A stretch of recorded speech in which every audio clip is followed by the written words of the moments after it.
स्वागत है आप सभी का सामान्य ज्ञान की एक स्पेशल सीरीज में। यहाँ पे लगभग 5000 क्वेश्चंस पे डिस्कस करेंगे। डेली 30 क्वेश्चन का एक वीडियो अपलोड किया जाएगा।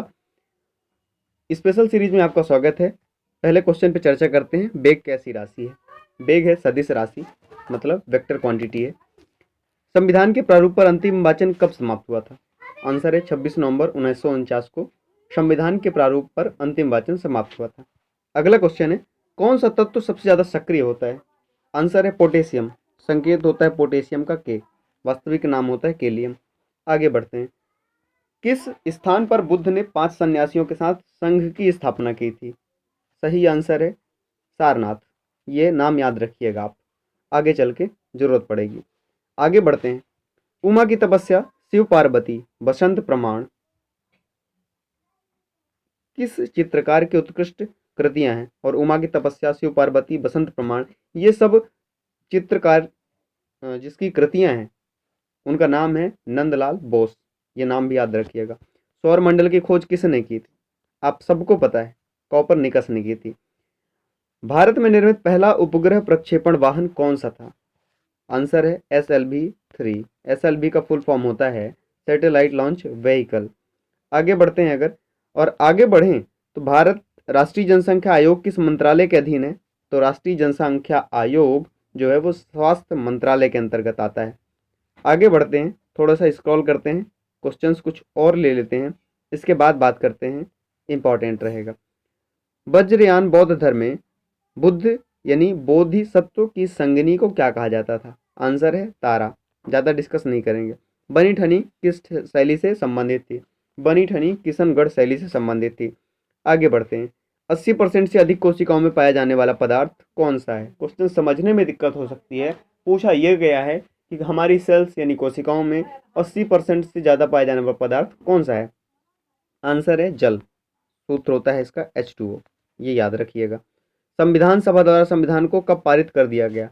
आंसर है 26 नवंबर 1949 को। पूछा गया है न्यूटन की गति का प्रथम नियम क्या कहलाता है? आंसर है जड़त्व का नियम। बट जड़त्व का नियम क्या कहलाता है वो समझ लीजिए। न्यूटन के गति के प्रथम नियम के अनुसार कोई वस्तु अगर गति अवस्था में है तो वो गतिशील ही रहेगी, और अगर विरामावस्था में है तो वो विराम की अवस्था में ही रहेगी, जब तक कि उस पर कोई बाहरी बल ना लगाया जाए। अर्थात अगर एक गेंद जमीन पर रखी हुई है तो वो रखी ही रहेगी जब तक आप उसे बाहरी बल नहीं लगाएंगे, उसमें उसे टच नहीं करेंगे। अगर गतिशील है तो वो गतिशील ही रहेगी, और जब तक उस पर आप बाहरी बल नहीं लगाएंगे तो वो नहीं रुकेगी। अब होता क्या, दैनिक जीवन में हम देखते हैं कि गेंद कुछ दूर तक जाती है, रुक जाती है। तो वो समझने के लिए आपको ये समझना पड़ेगा कि धरती में और गेंद, धरती की सतह और गेंद की सतह के बीच जो है वो घर्षण बल काम करता है, और उसके वजह से वो रुक जाती है। आगे बढ़ते हैं, इतना जानना पर्याप्त है। कलिंग युद्ध का वर्णन अशोक के किस शिलालेख में मिलता है? तो कलिंग युद्ध का वर्णन अशोक के 13वें शिलालेख में मिलता है। आगे बढ़ते हैं। विश्व प्रसिद्ध पेंटिंग जो मोनालिसा है वो किसकी कृति है? इंपॉर्टेंट है, लियोनार्डो द विंसी की रचना है ये, मतलब कृति कह सकते हैं। आगे, सौर मंडल का सबसे ऊंचा पर्वत निक्स ओलंपिया किस ग्रह पर स्थित है? तो पहले तो आप ये याद रखिएगा कि सौर मंडल का सबसे ऊंचा जो पर्वत है वो निक्स ओलंपिया है, और वो स्थित है मार्स यानी मंगल ग्रह पर। वो मंगल ग्रह पर स्थित है, तो ये नाम भी आप याद रखिएगा। यहाँ पे ये क्वेश्चन है, मोनालिसा नामक चित्र किसकी रचना है, या इस चित्र की रचना किसने की? हमने पहले ही डिस्कस कर लिया है, लियोनार्डो द विंसी ने। आगे पूछा गया है कि अगर शिशु मृत्यु दर को काउंट किया जाता है तो कितने वर्ष की आयु से पहले अगर कोई शिशु मर जाए तो उसे शामिल किया जाएगा? तो वो एज है 1 वर्ष के पहले अगर किसी शिशु की मृत्यु हो जाती है तो ही उसे शिशु मृत्यु दर में शामिल किया जाएगा। अगर 1 वर्ष से ज़्यादा उम्र के शिशु की मृत्यु होती है तो उसे शिशु मृत्यु दर में शामिल नहीं किया जाएगा। आगे पूछा गया है बाजार के निरीक्षक को क्या कहा जाता था पूर्व में या पूर्व काल में? तो इसे बोला जाता था साहना ये मंडी या सहना ये मंडी। आगे पूछा गया है मिथिला पेंटिंग किस राज्य की चित्रकला है? तो मिथिला पेंटिंग है बिहार की चित्रकला। बिहार की चित्रकला है। एक ये याद रखिएगा, मधुबनी पेंटिंग भी पूछ दिया जाता है, और वो भी मधुबनी बिहार में एक स्थान का नाम है, और उसी के नाम के आधार पर मधुबनी पेंटिंग नाम पड़ गया। ठीक है, तो ये दोनों नाम पूछ दिया जाता है, मिथिला पेंटिंग और मधुबनी पेंटिंग। फिलहाल आगे बढ़ते हैं इस सीरीज में और देखते हैं कि अगला क्वेश्चन क्या कह रहा है। 40 प्रश्नों की ये सीरीज होगी। माफ़ कीजिएगा, मैंने शुरू में 30 बोला था, शायद 40 क्वेश्चन शामिल रहेंगे। अब देखिए, अगला पूछा गया है कि कौन सा तत्व सबसे कम सक्रिय होता है? तो सीसा, जिसे हम लेड भी बोल देते हैं, वो सबसे कम सक्रिय तत्व होता है। आगे पूछा गया संविधान सभा के प्रारूप समिति में कुल कितने सदस्य थे? तो संविधान सभा के प्रारूप समिति में कुल 7 सदस्य थे। तो ये नंबर आपको याद रखना है। आगे बढ़ते हैं। सबसे छोटा कोशिकीय अंग कौन सा है? तो सबसे छोटा कोशिकीय अंग जो है वो राइबोसोम है। आगे बढ़ते हैं। अलाउद्दीन खिलजी ने किसे दीवाने रियासत नियुक्त किया था? तो अलाउद्दीन खिलजी ने मालिक याकूब को दीवाने रियासत नियुक्त किया था। आगे बढ़ते हैं। बेगम अख्तर गायन की किस विधा से संबद्ध है? बेगम अख्तर गायन की किस विधा से संबद्ध है? तो ये गजल गायकी से संबद्ध है बेगम अख्तर। बेगम अख्तर का नाम अक्सर पूछ दिया जाता है, तो वो गजल गायकी से संबद्ध है। एक प्रकाश वर्ष कितनी दूरी के बराबर होता है? तो एक प्रकाश वर्ष जो होता है वो होता है 9.46 यहाँ पे इंटू 10⁻12। ये आपको याद रखना। 9.46 गुणे 10 की घातें 12, ये आप याद रखिएगा हिंदी में।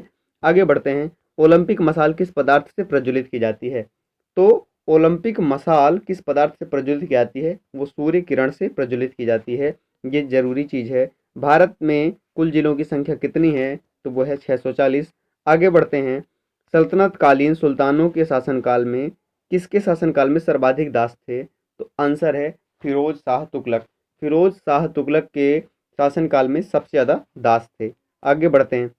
माइक पांडे किस क्षेत्र से संबंध है? तो वन्य जीव पर फिल्म निर्माण से। ये माइक पांडे का नाम पूछ लिया जाता है, पूछा गया एग्जाम में। तो ये संबंध है वन क्षेत्र पर फिल्म बनाने से, ये आप याद रखिएगा। आगे बढ़ते हैं। संविधान सभा के झंडा समिति के अध्यक्ष कौन थे? तो संविधान सभा के झंडा सदस्य के अध्यक्ष जो थे वो थे JB कृपलानी। लेकिन इसके पहले एक क्वेश्चन शायद छूट गया है। इसमें पूछा गया है पदार्थ के संवेग और वेग के अनुपात में कौन सी भौतिक राशि प्राप्त होती है? तो पदार्थ के संवेग और वेग के अनुपात से हमें जो राशि प्राप्त होती है भौतिक राशि है द्रव्यमान। आगे पूछा गया है लोहा एवं गंधक का मिश्रण कौन सा मिश्रण है? तो ये है असमांग मिश्रण। आगे बढ़ते हैं।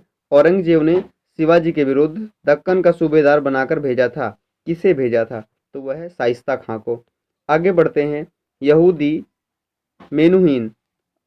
मेनुहीन जो है किस वाद्य यंत्र के प्रमुख वादक थे? तो आंसर है वायलिन के। आगे बढ़ते हैं। सूर्य के अपेक्षाकृत ठंडे भाग को जिसका तापमान 1500 डिग्री सेल्सियस होता है क्या कहलाता है? तो सूर्य के अपेक्षाकृत ठंडे भाग को, ठंडा तो नहीं कह सकते 1500 डिग्री सेल्सियस, पर अपेक्षाकृत ठंडा बोल सकते हैं, कंपेरेटिवली जो कूल है, ठंडा है, तो उसे हम क्या बोल देते हैं? उसे हम बोलते हैं सौर कलंक। आगे बढ़ते हैं। विश्व में सर्वप्रथम किस अंग का प्रत्यारोपण संभव हुआ था? तो वो था हृदय का। आगे बढ़ते हैं। जनगणना की तर्ज पर मृत्यु गणना वाला पहला राज्य कौन सा है? ये क्वेश्चन इंपॉर्टेंट भी है, वो है कर्नाटक। आगे बढ़ते हैं। किस मुगल बादशाह ने वसीयत लिखकर अपने पुत्रों को यह निर्देश दिया था कि वे असद खां को वजीर बनाएं? तो ये आंसर है औरंगजेब ने। औरंगजेब ने अपनी वसीयत में लिखा था और अपने पुत्रों को यह निर्देश दिया था कि असद खां को वजीर बनाएं। आगे क्वेश्चन कह रहा है व्हिटनी ह्यूस्टन किस क्षेत्र से संबंधित थे? तो ये व्हिटनी ह्यूस्टन जो थे वो थे पॉप गायकी से। और इस तरह से आज आपके 40 क्वेश्चन समाप्त होते हैं। सीरीज कंटिन्यू रहेगी। कमेंट करके जरूर बताइएगा क्वेश्चंस कैसे लगे।